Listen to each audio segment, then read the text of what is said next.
Bienvenue dans cette première vidéo d'une série de 4 vidéos pour apprendre comment en finir avec les douleurs et les blessures au genou. Dans cette vidéo, nous allons voir quelles sont les blessures les plus courantes du genou et le protocole d'urgence à appliquer dans les premières 48 heures. Commençons avec les blessures dans le genou. Les blessures des ligaments croisés antérieurs. C'est une déchirure ou une rupture des ligaments croisés antérieurs dans l'articulation du genou. Les ligaments croisés se croisent de l'avant vers l'arrière dans l'articulation du genou.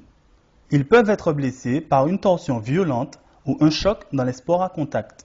Il y a souvent un son au moment de l'accident, suivi d'un gonflement et des mouvements restreints dans l'articulation du genou. C'est une blessure qui peut être extrêmement douloureuse. Les blessures du ménisque. C'est une déchirure de l'un des anneaux de cartilage dans l'articulation du genou. Le ménisque du cartilage fournit un soutien à l'articulation du genou. Le ménisque est souvent blessé lorsqu'il y a une déchirure d'un ligament. Maintenant, voyons les blessures en avant du genou. Le syndrome fémoro-patellaire ou syndrome rotulien. C'est une inflammation causée par un mouvement excessif de la rotule. C'est souvent le résultat de mauvais mouvements répétés, c'est-à-dire d'une mauvaise biomécanique. Quels sont les symptômes d'un syndrome rotulien? Vous ressentez des douleurs dans l'articulation du genou, particulièrement à l'avant du genou, mais aussi en dessous et autour de la rotule. Il peut y avoir un enflement après une activité.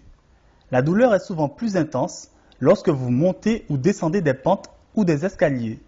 Un son peut être entendu lorsque vous fléchissez vos genoux et être assis pendant de longues périodes peut être inconfortable.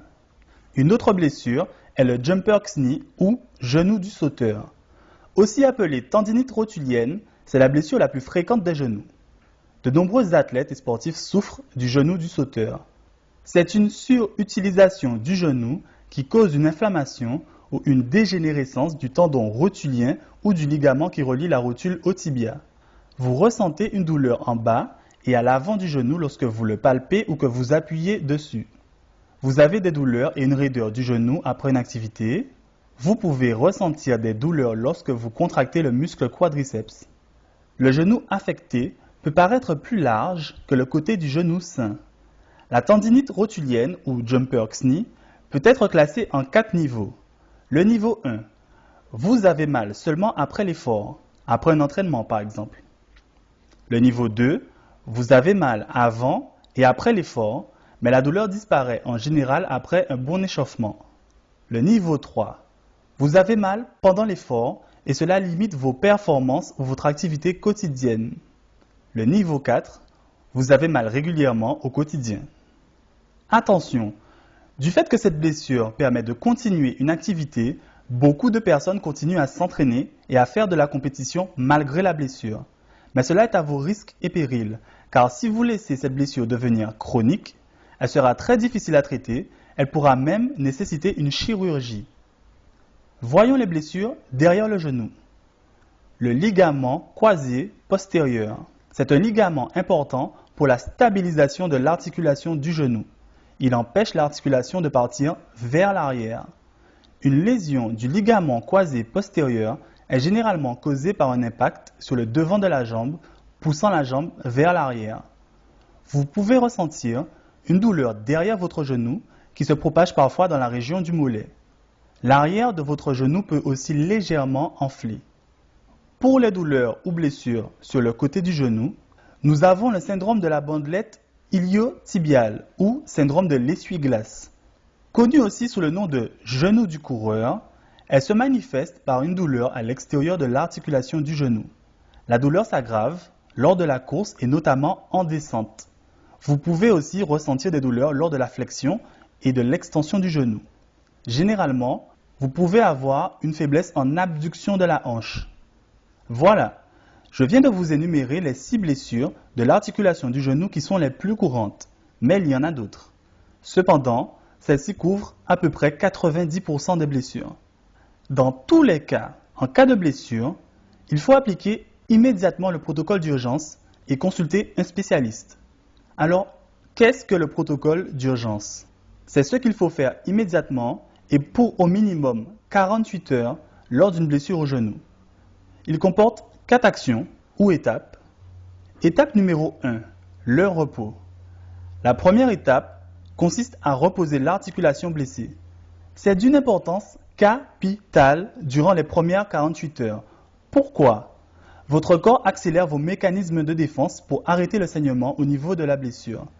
Des mouvements excessifs vont entraver ce processus, retarder la guérison et aggraver la blessure. C'est pour cela qu'en cas de blessure, arrêtez votre activité. Étape numéro 2, refroidir. Refroidir l'articulation blessée est très important. Réduire la température fait diminuer le saignement interne et la réduction de l'hémorragie interne va réduire le gonflement de l'articulation blessée. Le froid va donc permettre de limiter les dégâts dans la blessure et d'accélérer la récupération. Étape numéro 3, la compression. Avec la compression, le but est de diminuer l'enflement de l'articulation. En appliquant des forces de compression, vous empêchez l'excédent de liquide de se regrouper dans l'articulation. Cela vous fait gagner de précieuses semaines de récupération car se débarrasser de gonflement excessif peut prendre beaucoup de temps. Étape numéro 4. L'élévation. En gardant élevée l'articulation blessée au-dessus du niveau cardiaque, cela permet à la gravité de vous aider à enlever le fluide indésirable de la région de la blessure. Cela contribue donc fortement à faire diminuer l'enflement. Nous venons donc de voir quels sont les types de blessures du genou les plus courantes et que faire dans les premières 48 heures en cas de blessure. Dans la prochaine vidéo, nous verrons 7 mauvaises habitudes que vous pouvez changer pour améliorer l'état de vos genoux. Et je vous rappelle que dans la 3e vidéo, nous verrons les 8 causes les plus fréquentes des blessures au genou. Et dans la 4e et dernière vidéo, je vous montrerai comment vous pouvez obtenir des genoux plus sains et plus forts. Pour terminer, j'aimerais que vous répondiez à une question. Savez-vous quelle blessure vous avez ou avez déjà eu au genou? Et qu'avez-vous fait à ce sujet? En quoi cela vous limite-t-il dans votre vie de tous les jours ou dans votre activité physique et sportive? Laissez-moi votre réponse dans les commentaires ci-dessous. Merci et à demain pour la 2e vidéo.